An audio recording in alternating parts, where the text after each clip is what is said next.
Hey, you, it's Giselle from She Wrestles with God. You were listening to a replay of the show, or rather, it is a short clip that either we had so many comments on it or so many views on social media. Make sure you're following us at She with God on Instagram that we decided to cut it up nice and play it twice. That way, it is easier for you to get to your favorite part, play it on repeat, share it with a friend. But don't you worry, we will make sure to link the full episode here. You can watch it, you can listen to it. And if you're enjoying the show, do not forget to subscribe so you never miss an episode. We have new content every single day. And if you're listening on Apple or on Spotify, pretty please, would you leave 5 stars and a kind review, especially if you're not the type to typically do that kind of a thing. But if you're really feeling these messages in your heart like this was meant for you, then please support our community. We so look forward to growing, meeting more of you. And man, I'm just so grateful and cannot believe what we have done so far. We're so grateful for you. We're praying for you. Enjoy this episode. Go ahead and open up your Bibles. Not too far though. We're going to Genesis chapter 2, verse 24. That is why a man leaves his father and mother and is united to his wife, and they become one flesh. I was trying to think of what I wanted to talk about, perhaps inspired by my brother because it's his birthday. And I was thinking about lessons that I've learned over the years. And to give you an idea of our family, I am the youngest, the baby, the only girl, and the baby by a lot too. We're 9 and 10 year age gap between us. At the same time though, because I'm the only girl, technically, I'm also the eldest daughter. And so I have a lot of interesting tendencies in that I have a little bit of only child in me. I have a little bit of baby in me, but I also have a little bit of older sister in me. I am, and my brothers might disagree with this, but I really did see myself as the big little sister. And what that means is that anytime that they would bring a girl home, I was very protective. Like she had to be able to get along with me. She had to be able to blend with the family. Like I was very picky. I sometimes was a little mean, to be honest with you. And something that I really had to learn over the years, especially now that my brothers have gotten married, is really the biblical duty that they have as husbands, that when you get married, you go start your own family. That was really difficult for me to grasp because we had so many of these traditions over every holiday, especially Easter, especially Christmas. And also, I love me a Thanksgiving holiday with my family. At the same time, though, I had to recognize and acknowledge that, wait a minute, the person who they're marrying, the family that they're marrying into, that they have traditions too.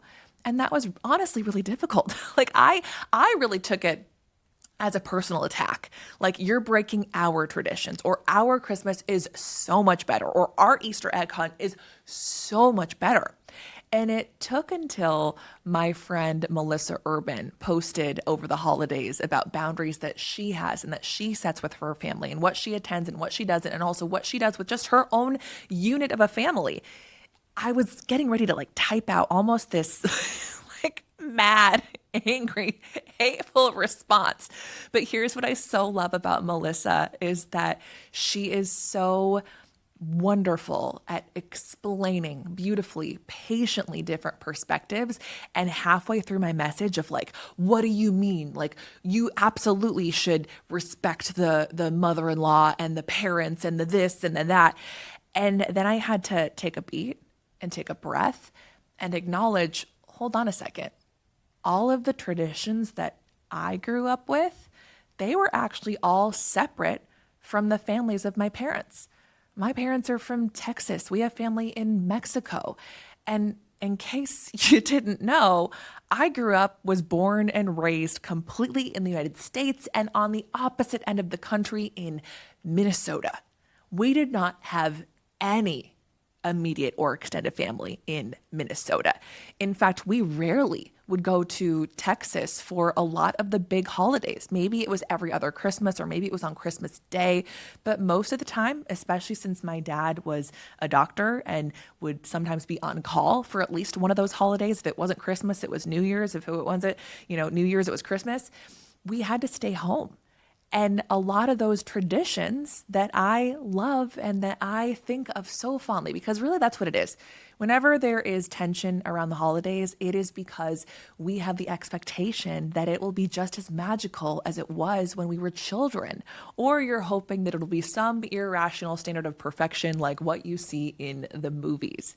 But what I noticed, and all of a sudden just completely surrendered myself with grace, was recognizing that, man, I bet it must have been really hard for my parents to leave their families. My mom, especially.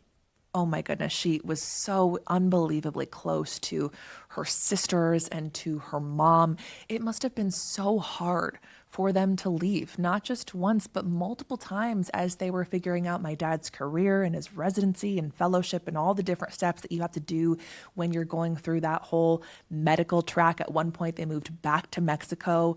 It was a whole thing. But again, just thinking about how hard it probably was for her to not be with her family, but also how beautiful it was when she began to create traditions for herself. And if you're new to me, one of the things that my followers look forward to every single year is my mom is obsessed with Christmas. Like, she is obsessed. She is like the mother of Christmas. Obviously not the mother, that's Mary. But you know what I mean? When it comes to the Christmas decorations, everything that for us is Thanksgiving Day to, middle of January, but ultimately December 24th, because then December 25th, it's all about Jesus. But even in that moment, her nativity scene and everything, but this woman, like, she goes all out. She has anywhere from 10, 15 Christmas trees scattered throughout the house. And granted, this is something that she had to build up to. This isn't something that she just, married into the most magical Christmas. No, it was actually that over the years, they had a lot of different traditions that they introduced, or they'd have a new tree or a new corner, a new home in some cases. And so one of the things that she had that was consistent was, okay, maybe I don't necessarily have my whole family, but how can I create a space filled with love and then eventually filled with lights that can attract the warmth of creating a family of friends?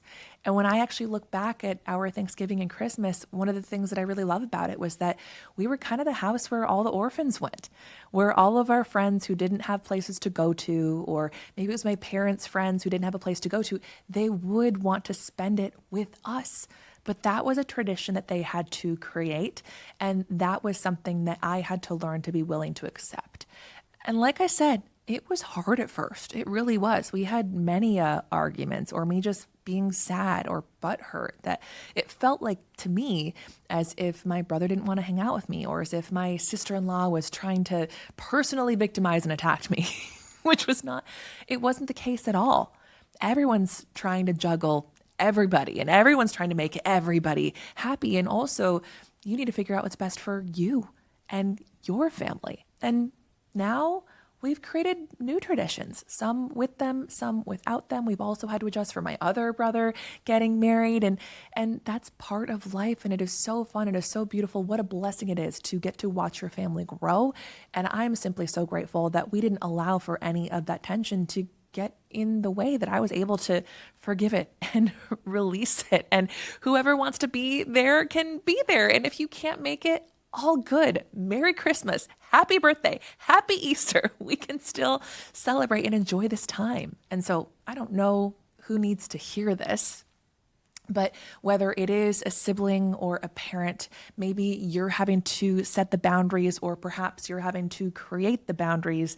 I want to remind you, and let's go back to these words. So again, that's Genesis chapter 2, verses 24.